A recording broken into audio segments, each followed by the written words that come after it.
presence of prophets. Not that many of the interfaith activists in that tent would have used that phrase to describe themselves, of course.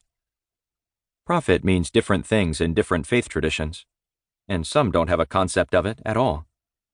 But it was one of my early introductions to what many activists call the prophetic tradition of social justice activism, a spiritual lineage that comprises a myriad of movements and an even greater number of faiths. It's a phenomenon I would later come to associate with the religious left, an amorphous, ever-changing group of progressive faith-based advocates, strategists, and political operatives.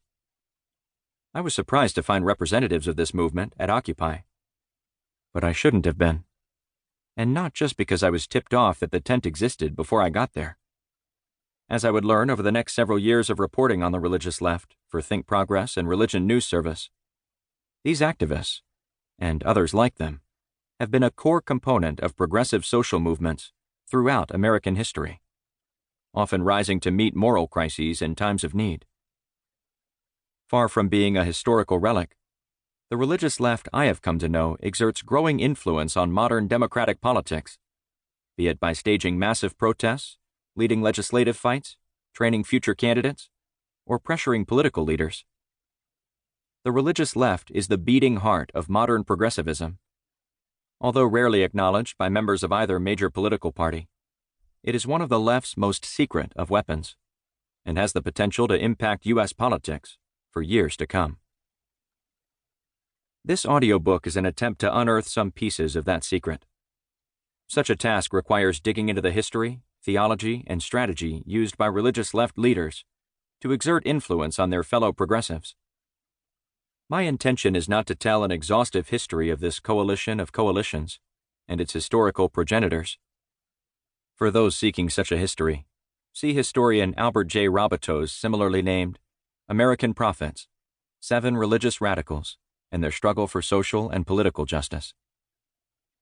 Rather, my aim is to home in on the iterations that are having the greatest impact in modern politics, and explain where they came from. The result, I hope, is the story of a movement that is fundamentally different from the similarly named religious right, one that makes sense only when examined through the overlapping lenses of protest, policy, and politics. But first, a quick note about terms. I use the phrase religious left a lot in this audiobook, but many people who may fall under that category, including leaders I profile in these pages, actively reject the term. A running joke I've had with editors for years is that one of the hallmarks of a religious left leader is vehement opposition to the phrase religious left. Look, I'm a journalist, not a comedian. Still, listeners should not assume, unless otherwise noted, that people who fall into that category necessarily embrace the term. When appropriate, I do my best to list most of their objections to the epithet.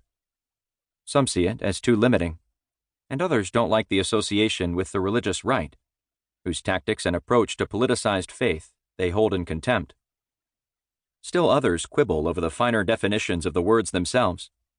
A political moderate's left is often not the same as a democratic socialist, or for that matter, a hard-charging conservatives. Political scientists also spar over the exact borders of these ideological camps, some of which have morphed in profound ways in just the past 3 years. Nevertheless, I use liberal, progressive, and left relatively interchangeably in this book when referring to those who mostly, but not always, fall in and around the Democratic Party, if for no other reason than that is how the terms are used in popular political discourse, the water in which these activists and operatives swim. Moreover, as any number of scholars have made clear to me in classrooms and over the course of my career, the category of religion is hotly contested. Different thinkers use different criteria to classify what is or isn't a faith community, and many reject the idea that such a thing can ever be fully defined in the first place. I have my own thoughts on this matter, but I strive to rely on the terms that faith communities use to describe themselves. Thus, Native American spirituality instead of religion, acknowledging that preferences can differ even among individual believers within the same tradition. And as this is a larger than